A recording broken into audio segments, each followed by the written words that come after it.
Welcome to the Stoic Thunder podcast, taking an ancient philosophy for a 21st century test drive. Learning on the way.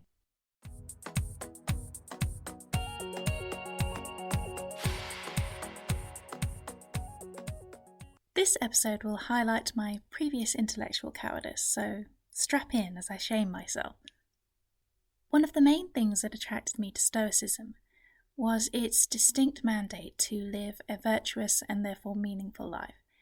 You must uphold in your thoughts and deeds the four virtues: courage, justice, wisdom, and temperance. Looking back, I knew these were valuable qualities, but like any great philosophy, it shows you not only why you should aspire to them, but how. Going forward, I think it will be hard to break certain habits, but if what I am to gain is clarity and inertia to do and say what I think is right, then it's an effort I'm willing to exert. When you read any texts from the famed Stoics, you can, even if you don't consider yourself a Stoic, on some level take something away that applies to you. A problem you're dealing with, a larger issue, or a curiosity.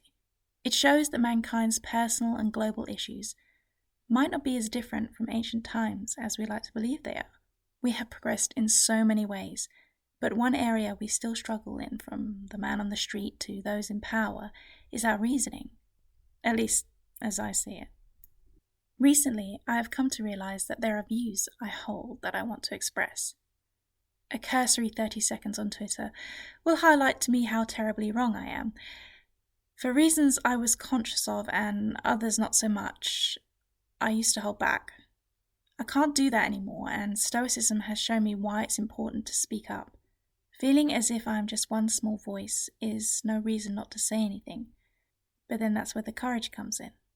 Nobody has asked me to put myself in the firing line, and it would be foolish of me to be more involved than I'm capable of being. But when my reasoning is held hostage, never quite reaching the end of my tongue, thoughts and opinions remain floating around in my head, it's not just a hindrance, but a self-imposed imprisonment. The cost of wading in on controversial subjects, especially when they are being discussed on social media, are as obvious as they are likely. But when you're attempting to bring reason to a subject, to take a nuanced view, you can and often are seen and treated as other. I don't fear strong and decisive opinions. I fear the erosion of reason and the death of discussion.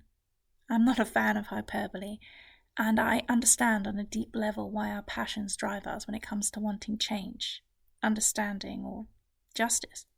Where Stoicism might not be so clear is that it's not prescriptive. It encourages you to do what's right, but put 10 people in a room and you'll likely hear a myriad of different opinions on just what right is.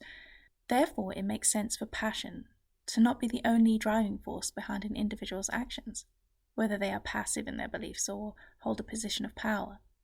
The Stoics speak a great deal about applying reason, gaining wisdom as to be informed and therefore in a position to not allow ignorance to be an excuse. But when I think about particular issues of our time, it's not necessarily the topic itself that appears to be the problem. It's the collective, homogeneous form that those who adhere to it take on with such verve. When a matter or topic is discussed, I seek to look to the heart of it, as it were, and begin to do so with as little bias as possible. But as the Stoics say, we often paint our opinion with long-held judgments, some unconsciously, others not. I do not see that having an objective view of an issue as being a fence-sitter. If I believe in something, it's my duty to myself, as it is to the cause, that I move forward into supporting it. Before I began to follow Stoicism, and certainly as I've gotten older, I've been more wary of allowing biases to form my position on something. I want as much information as possible. I don't have an agenda, and that translates nowadays as not picking a side. That can appear true to a great many people. I can't control that, and it can be hard to get to the heart of a matter. Clear information can be hard to come by. Politics, passion, and propaganda, and these aren't new issues, can get in the way.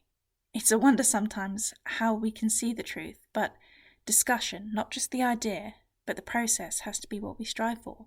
Or as my boy Heraclitus wrote, to be even-minded is the greatest virtue. I think that's what he meant anyway. There are dozens of other quotes I could have chosen. including those which speak of the folly of allowing your views to be swayed by popular opinion. But this one struck me because it doesn't speak to the nature of any particular issue, why it's important to you, or where its place in our history will land, and whether we will be successful in our support of it. But I believe it's a useful, not just virtuous way of forming a solid and clear view of something, especially when there is so much emotion involved. Equanimity is not apathy. When I first started reading Stoic material, I was a little confused as to how I could seek justice in particular, without allowing my emotions or passions to drive me, and also to understand that I should not let what I can't control be a cause for anxiety, or indeed a roadblock to my endeavours. As I go on further with my studies, I'm sure I will be able to strike a balance in my understanding. But for now, what I take from the Stoics is that public opinion can sway, what's popular can become yesterday's news, and if I can apply as much reason as I can, gain as much knowledge as I can, and push for a balanced view, I'll know I tried. It shouldn't be considered a radical stance to take, but then again, I wouldn't have needed to make it the subject of today's podcast. No matter what position you take, someone will disagree, and that's not the scariest thing. Absolutism is far more frightening a position to me.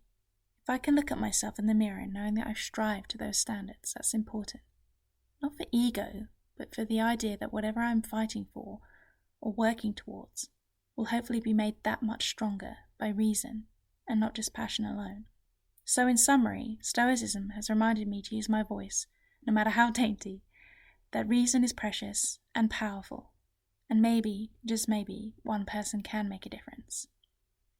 Join me on the next Stoic Thunder podcast, where I'll be discussing the least subjective topic I could find: beauty, viewed through a Stoic lens, of course.